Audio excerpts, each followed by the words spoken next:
Hello and welcome to this talk on the history of St Austin's Parish.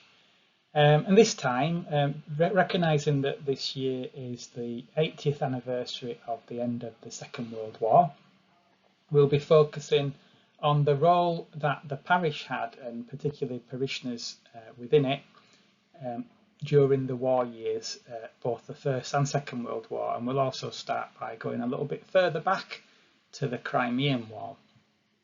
Now, the photograph we're using for this opening slide is not just a random image of soldiers.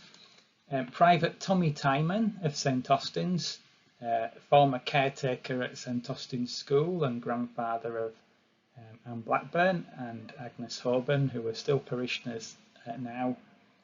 He was serving towards the end of the war in France when he was given the opportunity to participate in a military pilgrimage to Lourdes.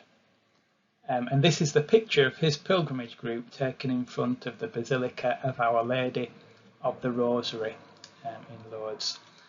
So we'll be hearing in this presentation about some of our former parishioners who served during the wars. Some of them gave their lives for the country and others survived and came home. I'll be touching also on the role of two of our Jesuit rectors who served as chaplains during the campaigns. And we'll also look at some of the developments back in Wakefield, including the establishment of a war memorial after World War I.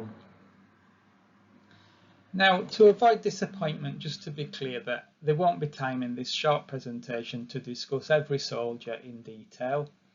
I've taken the approach of selecting a few examples who I hope will help to tell the wider story of the role of St Austin's and parishioners within the parish during the campaigns. However, for those eager to find out more, there are 3 books available specifically dealing with both those who died in World War I and World War II, and also looking at those who survived World War I and came home to their families and friends.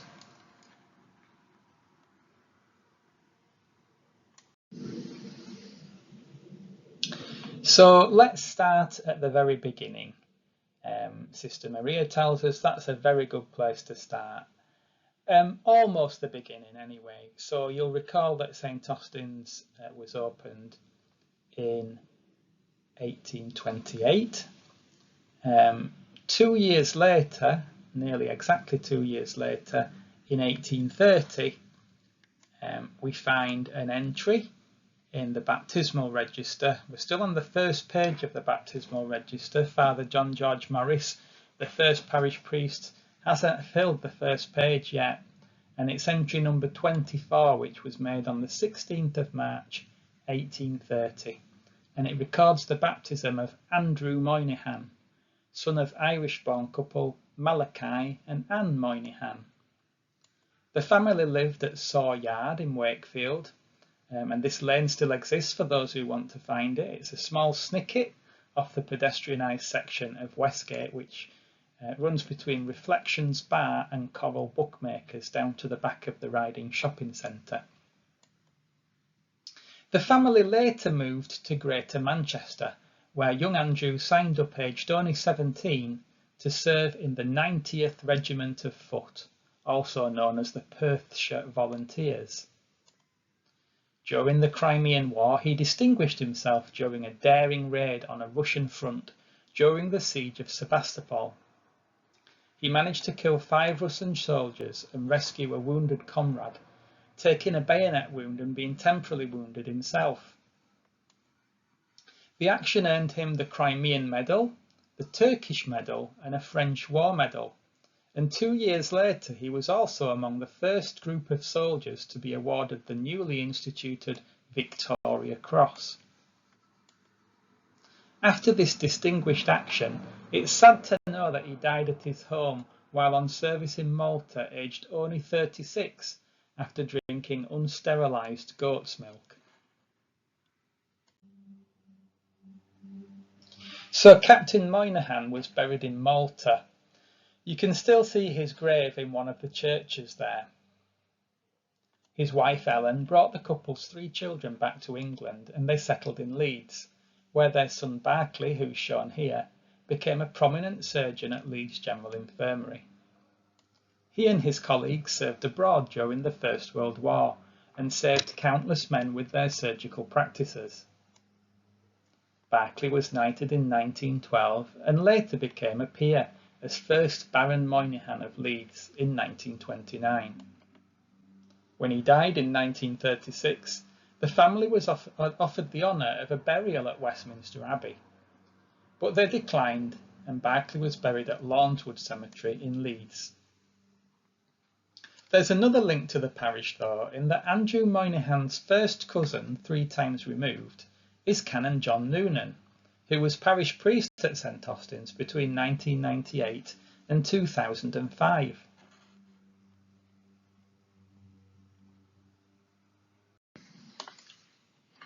Let's move on then and consider the First World War.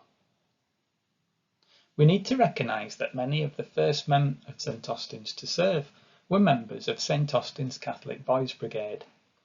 The picture of the first group of Boys Brigade members is shown in the slide. The group was established in the parish only the previous year in 1913, following a visit from an officer of the Salford branch of the brigade.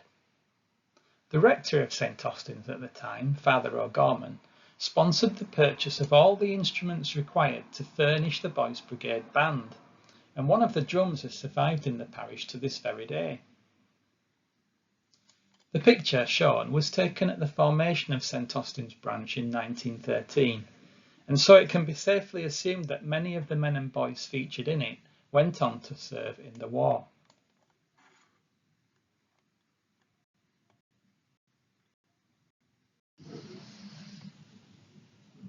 Meet John Aloysius Nailon of St Austin's Boys Brigade. He and his brother Austin both signed up to serve in the war and were among the lucky survivors who made it home. John himself became a lieutenant, serving with the Army Cycling Corps, and wrote numerous letters back home to the Boys Brigade detailing his experiences during his war duties. Many of these were printed in the parish magazine and have been reproduced in the first volume of the book by Agnes Hoban and myself, which is available in the parish shop or through Amazon.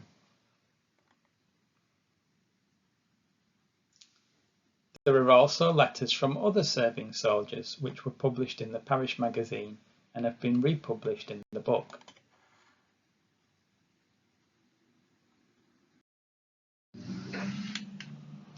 So as I said, we aren't going to be able to cover every soldier from the parish who served in the war, but because there are some major events we should probably address, we'll try and look at some of the soldiers in relationship to these.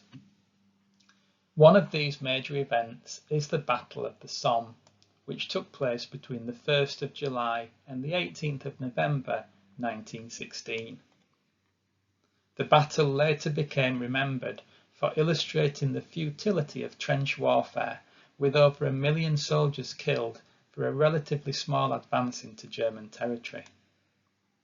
It's also the battle in which the British introduced tanks for the first time, deploying them in September 1916.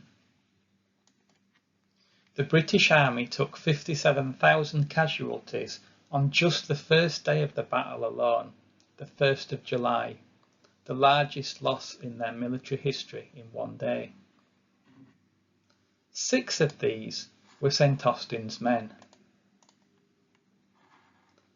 35-year-old Private John Slavin of New Street, 38-year-old Private Daniel Doherty of Gill's Yard, 20-year-old Private Patrick Trotter of Warrengate, 41-year-old Lance Corporal John Clift of Beehive Yard, 19-year-old Private Harry Hazelgrave of Dispensary Yard, and 32-year-old Private James Crossland of Library Yard. Before the Somme campaign was finished, a further 18 men from St Austin's would be killed in action in France. We don't have images of all of them, but those who we do are shown on screen now.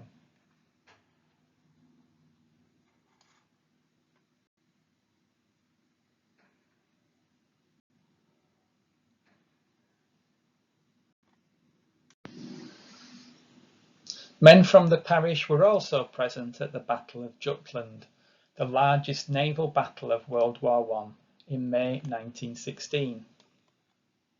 Stoker First Class Alan Davidson was aboard the British battlecruiser HMS Queen Mary when she was sunk with the loss of almost all her crew. Others were more fortunate. Able seaman Thomas Sweeney served aboard the dreadnought HMS Iron Duke, the flagship of the Royal Navy's Grand Fleet. She survived the encounter and lived to fight another day. Able seaman Harry Gilroy served aboard HMS Diligence, a support ship for the fleet, and as such was fortunate to avoid the worst of the conflict. Both these men survived the war and returned to their families.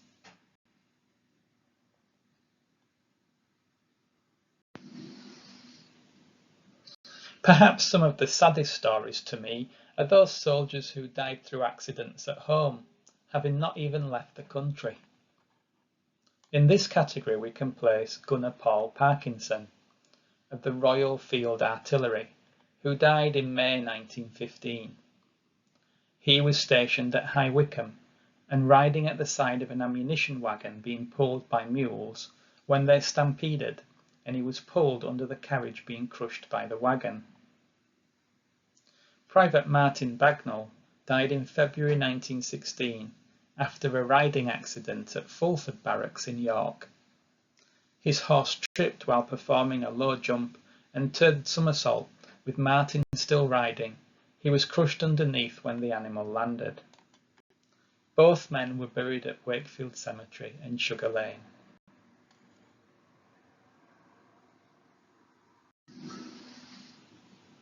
A number of men from the parish received awards for gallantry as a result of their conduct during the war. Private John Brady received a Distinguished Conduct Medal for his devotion to duty as a battalion runner near Ypres in 1917. Corporal Austin Devine, a member of St Austin's Choir, also won a Distinguished Conduct Medal after defending his post in the face of overwhelming opposition from the enemy. Private Thomas Duggan won the Military Medal after helping wounded comrades to safety under fire, while Sergeant Samuel Gollick also won the Military Medal for bravery under fire. Sergeant William Quirk, a member of St Austin's Catholic Young Men's Society, won the Military Medal in 1917. Very mysteriously, he wasn't allowed to tell anyone what it was for. Sergeant George Wade won the Military Medal for duties in the Royal Garrison Artillery in 1918, while Lance Bombardier John Heppenstall won the Military Medal for actions while serving at Flanders in Belgium.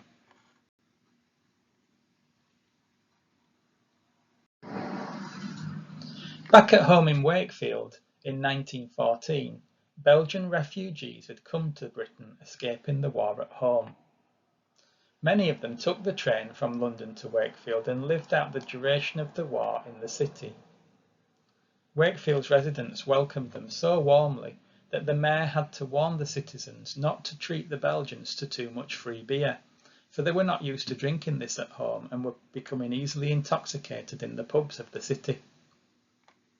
St Austin's Parish welcomed many of the Catholics among the Belgian visitors. Many were Catholic children, and fortunately Madame Lievens, a schoolteacher, was available to help with their education. She was employed by St Austin's School to teach the Belgian children who attended during the war, and she became an invaluable asset to the school and the city in general, helping to smooth out any disagreements when they occurred.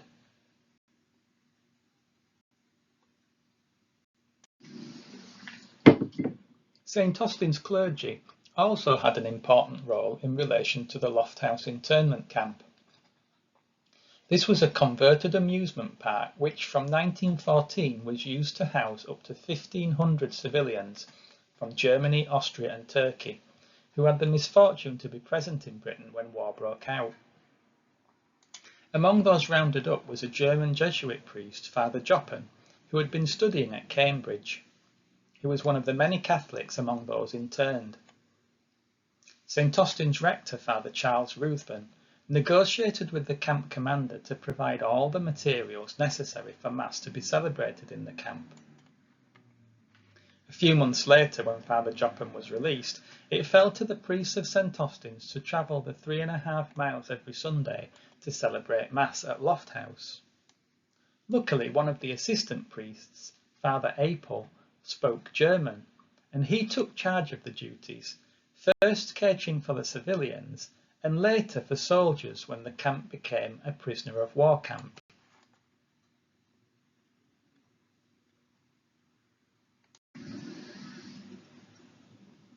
Several Jesuit priests with links to St Austin's served as army chaplains during the First World War. One of these was Father Edmund Legros.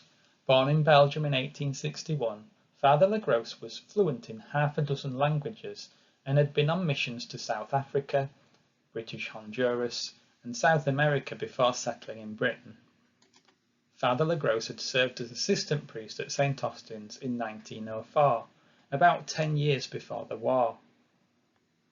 When the First World War broke out, Father Legros was already 53 years old, but nevertheless he signed up to serve as a chaplain and spent 6 months in Gallipoli, where he narrowly avoided death when his tent was shelled just moments after he vacated it. He was awarded the Military Cross for bravery in his work and travelled to Buckingham Palace to collect the award. But sadly his military efforts affected his health, and he was sent to Malta to recover before returning to civilian duties in British parishes. He returned to St Austin's and served as an assistant priest for a second time in 1924.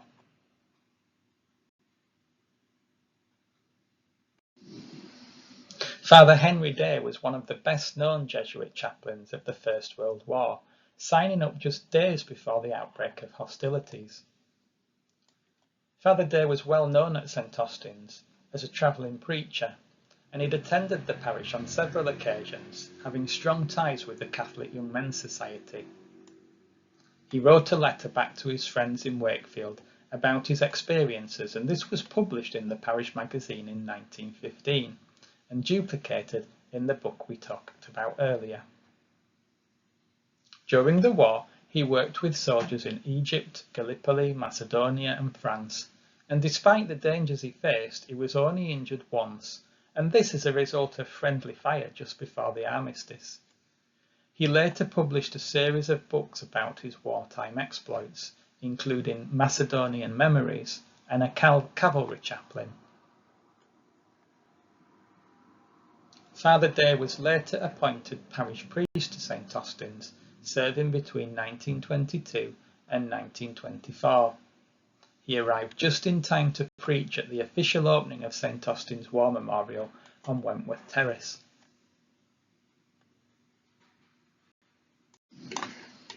And here is that memorial. It was crafted in Portland stone by R. Bolton and Sons of Cheltenham, and deliberately made to resemble the wayside crosses which returning soldiers would have encountered in France and Belgium. It was unveiled on December the 11th, 1921, and praised by the Vicar of Wakefield, who noted it to be the first Christian war memorial to have been raised in Wakefield. The memorial rested on a bed of concrete 10 feet deep, an indication of the troublesome nature of foundations in the vicinity of the church.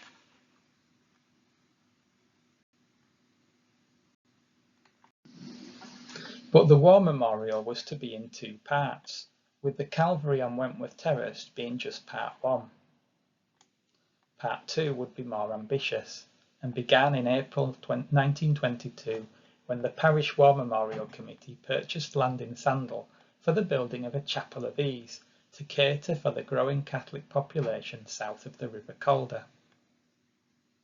Over 4 years later, on November the 18th, 1926, the Chapel of Ease of St Peter and Paul's was opened by Dr Cowgill, Bishop of Leeds. The church was served by the priests of St Austin's for almost 30 years until it became independent as a parish in 1954.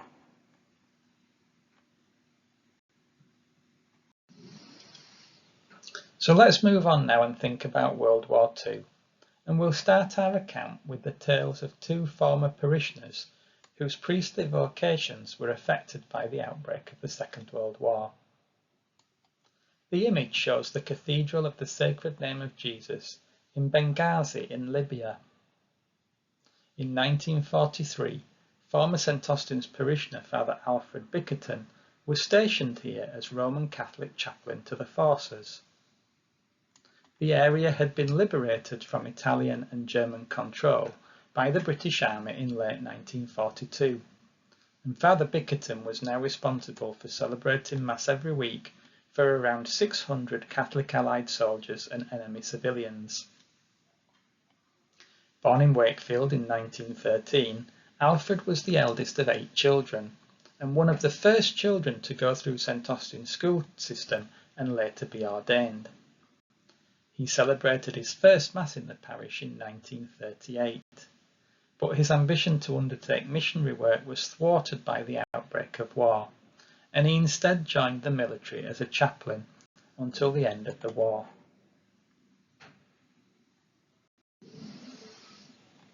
John Henry, known as Harry Gilroy, was younger than Alfred, born in 1916, and the son of able seaman Miles Harold Gilroy, mentioned earlier in relation to World War I. He joined the Holy Ghost Fathers and was studying at seminary in Langenay in Brittany when the Germans invaded the country. Keen to avoid capture, he and his colleagues took part in a daring escape across country and boarded a British troop ship bound for safety in the UK. Father Gilroy later recorded these exploits in a detailed, entertaining account entitled The Flight, which you can read in the book by Norman Hazel and Mike Timlin, available in the Parish repository or via Amazon.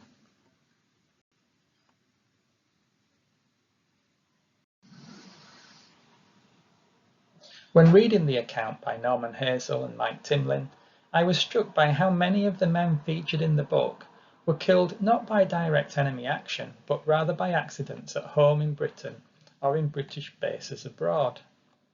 Their stories seem particularly sad, and perhaps more preventable if today's health and safety measures were in place. Private William Roper, living in Dewsbury by the time he was called up, was the first British soldier to die on duty in the war, but he died by drowning after falling in the sea at Dieppe. Private Lawrence Kennish of the King's Own Yorkshire Light Infantry, and Private James Clift of the Welch Regiment, who on separate occasions were both knocked down by motor vehicles while walking on the roadside at night during the blackout. Both were killed. Gunner Edward Garrity of the Royal Artillery, who took the direct train to London by mistake when returning from leave, and was so worried about being late for duty that he jumped from the train while it was travelling at 60 miles an hour and was killed.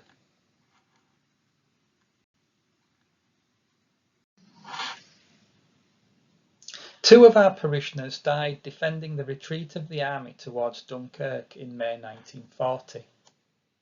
Gunner William Hale, on the left, was killed on the 27th of May.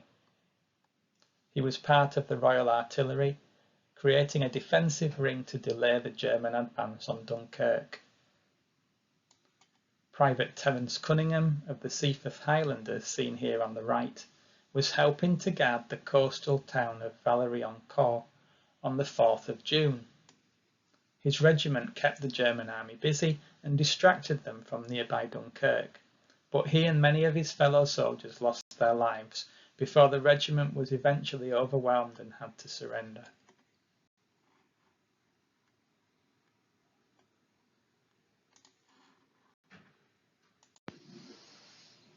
Among the men featured in the book are perhaps a surprising number associated with the Royal Air Force. Flight Sergeant Walter Kitson, seen here on the top right, had already earned the Distinguished Flying Medal when his plane crashed following a bombing mission over Italy in September 1941. Flight Sergeants William Herbert and Jack Herring had been inseparable pals since their childhood at St Austin's School. They had signed up together and were both serving on the same Wellington bomber when it was shot down during a mission over Luzon in the Netherlands in September 1942. The bottom middle centre image shows Norman Hazel visiting their graves. Flight Sergeant Francis Nettleton also flew in the RAF and was killed in a flying accident in November 1942. His grave is in Wakefield Cemetery. Flight Sergeant Derek McDermott, shown bottom left, was part of a crew of 7 aboard a Halifax bomber on a late-night training flight when it crashed in Selby during a foggy night in May 1944. Flight Sergeant Joseph Ellie, top left, was part of the crew of an American-built B-24 Liberator aircraft, which disappeared on the 14th of November 1944 while on a mission to attack a German U-boat. And finally, Flight Sergeant Thomas Gledhill was aboard a training flight in a Halifax bomber when it crashed in the mountains of the Tarbert Gap on the Isle of Lewis in April 1945.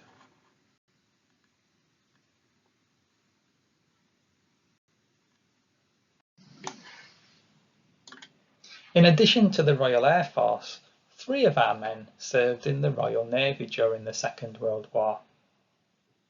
Petty Officer James Leo McQuillan, on the left, died in January 1940 while serving aboard the HMS Exmouth. The ship was escorting passenger ships across the Atlantic when it was hit by a torpedo from a German submarine and sunk.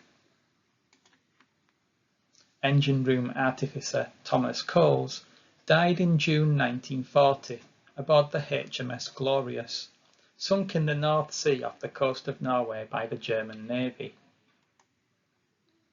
And finally, shipwright Francis Gilroy was serving at a naval base, HMS Tanner, in Mombasa in Kenya, when he contracted TB in 1944.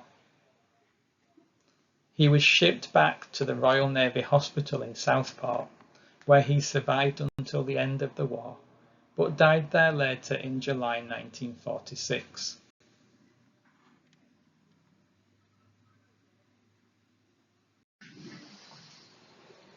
A number of men lost their lives during the fighting relating to the Normandy landings in June 1944. Private John Nichols, bottom centre, of the York and Lancaster Regiment, was killed in the fierce fighting taking place around the Caen on 25th of June. Private Norman Macaulay, top right, was killed by a sniper while advancing southwest of Caen on 28th of June. Private Thomas Besant, bottom left, was serving alongside his younger brother Martin. They were advancing towards the enemy on June 29th, when Thomas was struck by a hand grenade and killed instantly. Corporal Thomas Coulson was in the same regiment as the Besant brothers. He survived a little longer but was killed on the 17th of July as the regiment advanced further into France.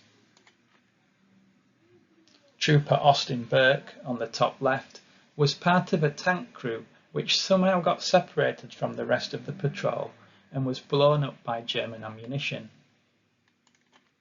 Although he escaped from the burning vehicle, Austin and his crew were hit by sniper fire and killed. Private Joseph Kilkenny, on the bottom right, was part of the Pioneer Corps, responsible for light engineering tasks such as mine clearance and laying tracks on the beach for transports. He was injured during the campaign following D-Day and died soon afterwards in August. Private William West of the Durham Light Infantry survived the D-Day landings and the push into Europe. His battalion moved northwest into Germany and the Netherlands, overcoming German resistance on the way. William was shot and managed to crawl to shelter under a nearby bush until help arrived. He was shipped back to the UK, but died in a Wakefield hospital in December.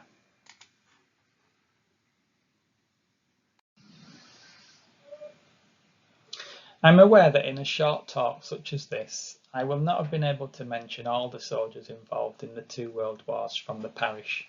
All I can do is to whet your appetite and provide an introduction. If you would like to know more, you might want to buy a copy of one of the various books covering the men of St Austin's in the wars, available in the church repository or via Amazon. There are 3 volumes in total. The first volume covers the men of St Austin's who died in World War I and also includes some of the stories of the letters that were sent home by the soldiers. The second volume examines the men who fought in World War I and survived to come home, while the third volume, written by Norman Hazel and Mike Timlin, explores those who fought and died in World War II. Those familiar with the parish may notice that the first and third books in the series have been published previously, but new editions have included further information not previously included. As with all previous books, all the proceeds from the sales will go towards St Austin's Restoration Fund. Thank you for listening. I hope that you've enjoyed this talk. Our next historical talk is scheduled for the 15th of January 2026.